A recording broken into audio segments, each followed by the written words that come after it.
un ple extraordinari sobre la situació de pobresa i pobresa infantil més concretament, però de pobresa en general i desigualtat que es produeix al nostre país i que té data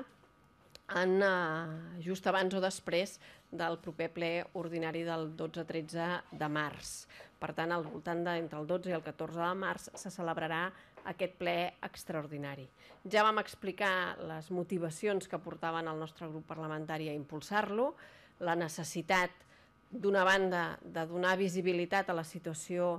de pobresa, però sobretot a la situació de desigualtat i de creixent desigualtats que es viu al nostre país. No és només una situació de manca d'ingressos, no és només una situació en la que persones que fins i tot treballen no aconsegueixen amb els seus salaris sortir de situacions d'extremes necessitats, sinó que el que és més greu és que les desigualtats, per tant les diferències entre les persones que menys tenen i els que més, entre els beneficis i els salaris, no s'ha aturat, no para de créixer, al revés, s'està fent més gran. Per tant, no només un ple amb l'objectiu de donar visibilitat a aquesta situació, de posar l'alarma sobre aquesta situació, sinó també de buscar-hi solucions. I aquest ple, com a mínim per part nostra, té la intenció de no només fer acords, no només de tenir majories que impulsin propostes concretes, sinó que els acords i les propostes s'executin. Perquè no és la primera vegada que en el Parlament hem arribat a algun acord o hem aconseguit una majoria en el ple per tirar endavant alguna política concreta que després es dilueix en la seva aplicació de govern. Volem, per tant, no només acord, volem també aplicació i volem que la gent que és la protagonista avui de plantar cara d'una manera més directa a la pobresa i a la desigualtat protagonitzin també aquest ple i ens diguin què cal fer. I per això el nostre grup parlamentari ha fet arribar, estarà fent arribar avui mateix una petició a la presidenta del Parlament apel·lant a una prerrogativa que només té la presidenta del Parlament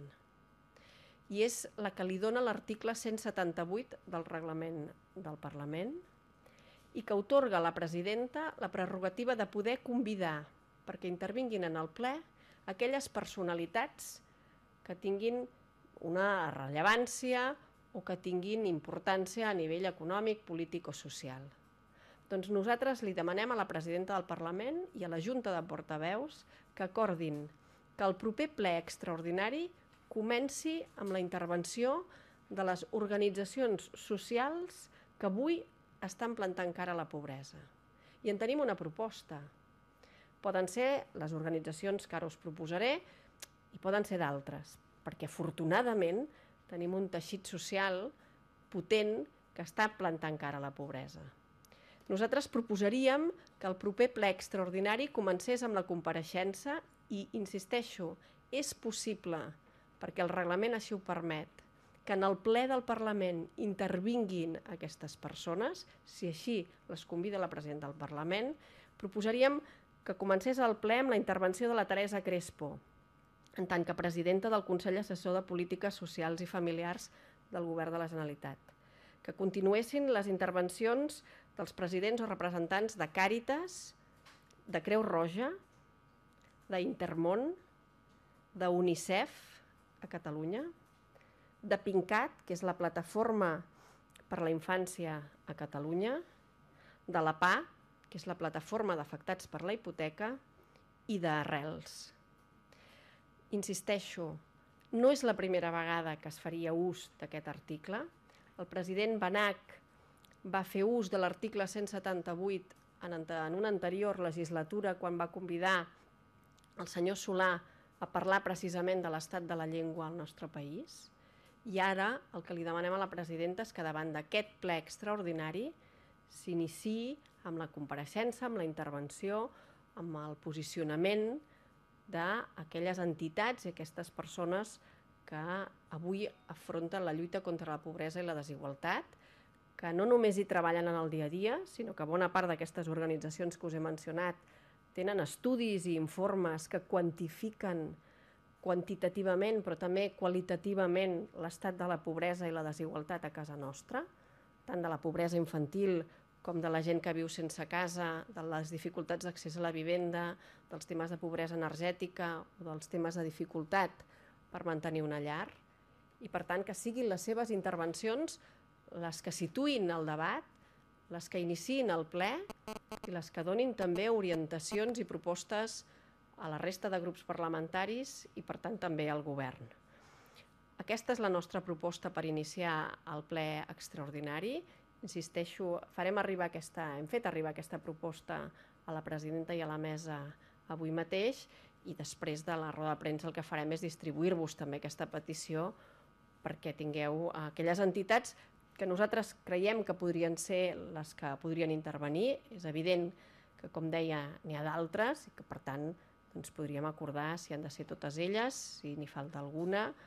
o si altres grups en voldrien proposar. Però sí que volem insistir en l'objectiu, i és que aquest ple extraordinari no sigui un ple més, no sigui un debat més sobre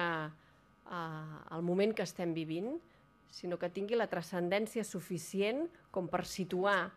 les dificultats que estem patint la ciutadania, les que pateix tantíssima gent a casa nostra, situar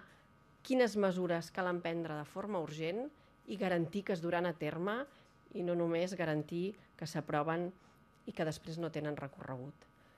Per tant, aquesta és la proposta que fem de cara al proper ple i és evident que de cara a la resta de grups els farem arribar també aquesta iniciativa perquè tant a la Junta de Portaveus com de cara a la presidenta i a la mesa la puguin recolzar i puguem fer possible aquest ple amb la intervenció d'aquestes organitzacions i d'aquestes persones abans del debat, o per iniciar el debat, millor dit. Aquest era el tema que volíem valorar i per la resta de qüestions o la resta de temes estem a la vostra disposició.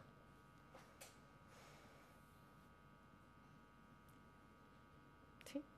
O no hi ha més temes? Jo volia saber què n'espera iniciativa de la reunió de demà del Pacte Nacional. Doncs, d'entrada, la reunió de demà del Pacte Nacional forma part de l'acord de la resolució que es va aprovar en el Parlament a finals de l'any passat, en el que es demanava que un cop proposades la data, la pregunta i la via, hi hagués també una ratificació o una confirmació, un aval per part del Pacte pel Dret a Decidir, que implica, per tant, que hi ha un aval de la societat civil, de les organitzacions. Per tant, entenc que respon d'una banda a aquest mandat que ens vam donar els grups a l'hora de fer un acord sobre data, pregunta i via, i entenc que respon també a la necessitat de que el Pacte Nacional tingui també espai o que vagi creixent o que vagi baixant cap a organitzacions no només d'abast nacional, sinó també d'abast local, i de fet la presentació de diversos pactes locals respon a aquesta situació, que es van presentant pactes locals a diferents localitats o a diferents territoris. I com a tercera gran objectiu entenc que el compromís avui de les forces polítiques és perquè que recolzem el dret a decidir, és perquè aquest dret a decidir es pugui exercir el dia 9 de novembre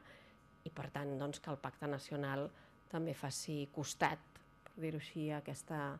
consulta i a la seva celebració i que per tant acompanyi, recolzi i també treballi conjuntament perquè finalment la consulta es pugui realitzar en els termes que tots esperem a data de 9 de novembre.